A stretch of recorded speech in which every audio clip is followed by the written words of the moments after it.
All right, so welcome to Algebra 2, Lesson 6-1. We are on a brand new unit, exponential functions. I guess rules of exponents is a more apt term. Yeah, question what? Out of all of the units, have we done this? Is going to be easiest or hardest? I think it's on the easier end of the spectrum, personally. And it's on the important end of the spectrum too. If you can't do this and you want to do upper level math, pre-calculus and AP calculus, you are going to struggle hardcore. You need to have this stuff down. Yeah, I want you to struggle now so you don't have to struggle later. So today's date is Tuesday, December 1st, 2020. Our objective today is to Gunner. There it is. So over here, this x to the power of a divided by b, notice that the exponent has a fraction. It's a divided by b for the exponent, the power. That means it's called exponential. I'm going to write over here exponential. Why? Because it's in the exponent. Over here, these two forms are both called radical. Radical, man. Why? Because it has this radical symbol. This is the radicand.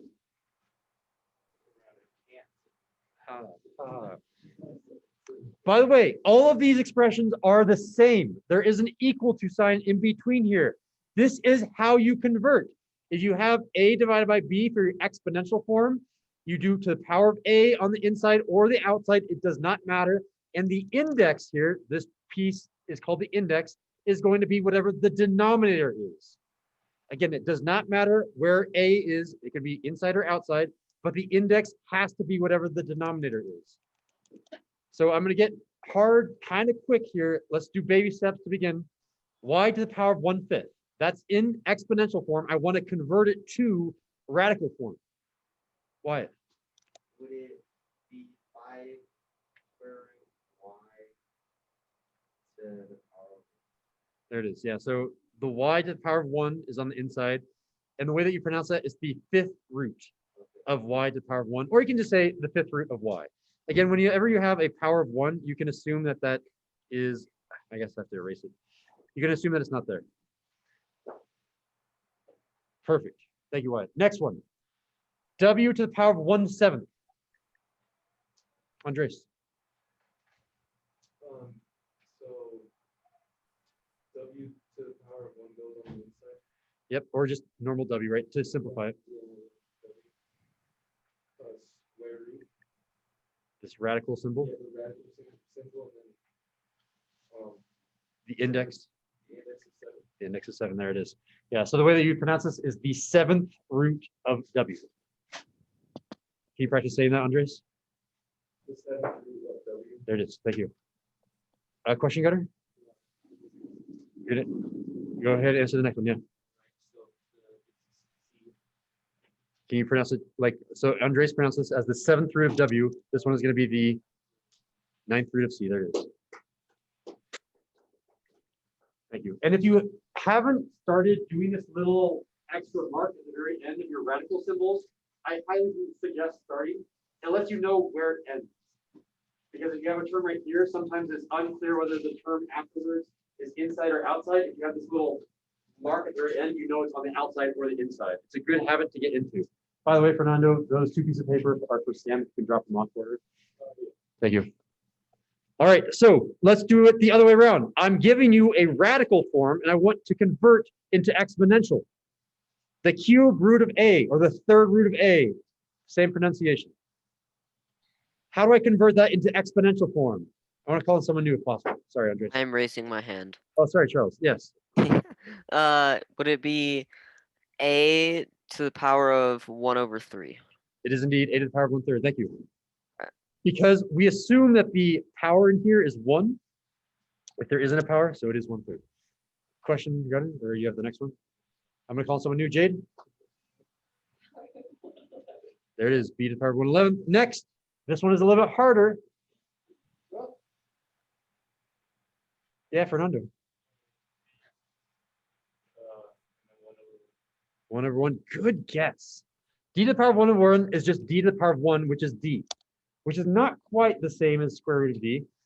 So the trick here is whenever you don't know what the index is, you assume it's the square root meaning 2 sides, cube root meaning 3 sides, square root meaning 2 sides, so it's a hidden index of 2. So Fernando, what would your answer now be? 1/2. Okay, nice. Again, assume 2 with no index. Let's go ahead and write it down. Assume 2 if no index.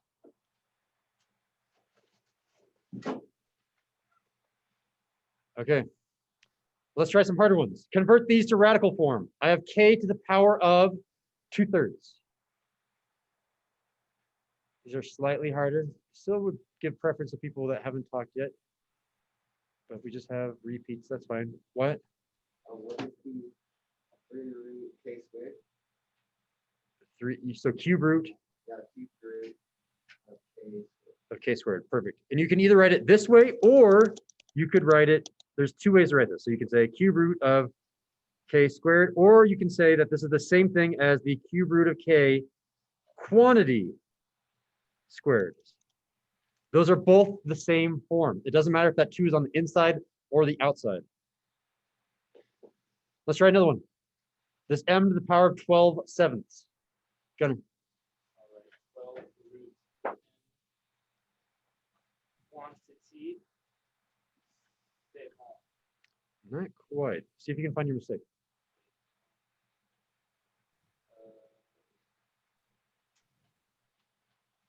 Oh, it's the other way around. Good catch. Yeah. 7th root of m. Do you want the power of 12 inside or outside? Outside. Okay. That's one of the forms. I'm not going to write the other one. Know that there are 2 forms you can choose. What about the next one? N to the power of 5 halves. Giving preference to people that haven't spoken yet. If you've spoken twice, I'm probably not going to call you. Sorry, guys. Andres? Oh, sorry. The second root of n on the inside. 2nd root of n, and then on the inside is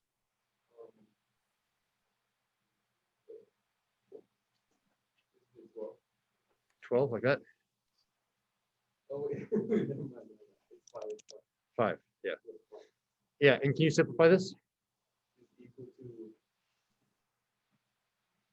Wait, do I have to write the other form? Like, the one that done it?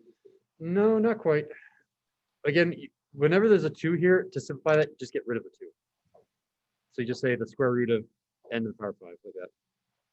Again, in order to simplify these, if you ever have an index that is 2, don't write the index. You always assume that the index is 2 if it's not written.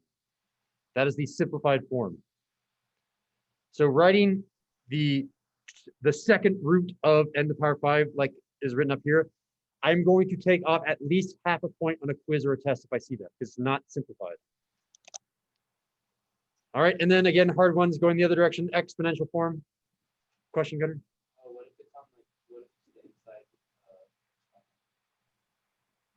If- Give me an example. 3 root x squared, would that also be 0 or that squared?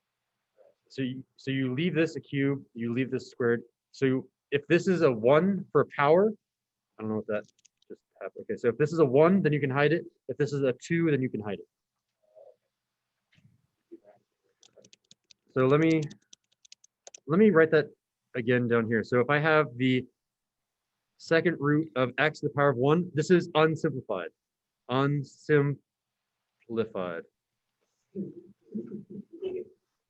Simplified is the square root of x. This is simplified. No.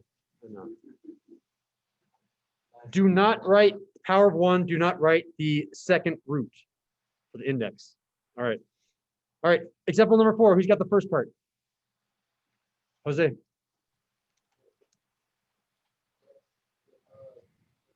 There it is. Next.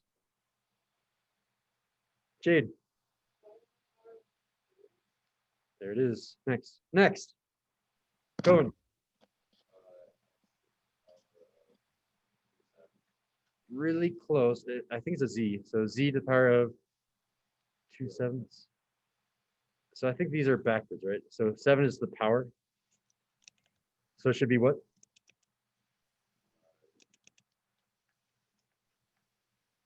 It's not, yeah, 7/2. Again, whenever you see a power, leave it as a power and then just divide by whatever that index is. Good job. And you knew that the hidden index was 2. That's awesome. All right, let's see a Khan Academy type of problem. Example number 5. Which expressions are equivalent to the 5th root of x to the 6th? Choose all answers that apply, which means you might have 2 or 3 or 4 answers. I'll let you guys do your analysis. Go through each and every one of them. Okay, is A good? Okay, I don't know. B, check C, then D. If it's none of them, obviously it's E. You're checking all 4 of these in your head right now.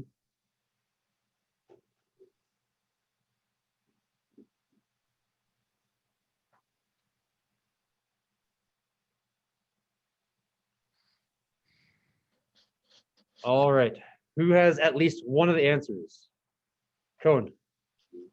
D is definitely one of the answers because it's just written on the outside instead of the inside.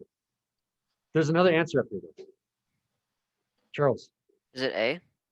Not quite. So A would be correct if it was 6/5, because 6 is the power, and then you divide by whatever the index is. So A is actually incorrect. Oh, so then it would be. I want to say B, but it doesn't match the top. Exactly. Yeah. A and B, these two match each other. So by that process, it's not B. And since I told you there's another answer, it's C. It must be C. Yeah. Who, with a quiet raised hand, can explain why, though? This goes back to our ancient rules of exponents that we talked about in Algebra 1. Gunnar?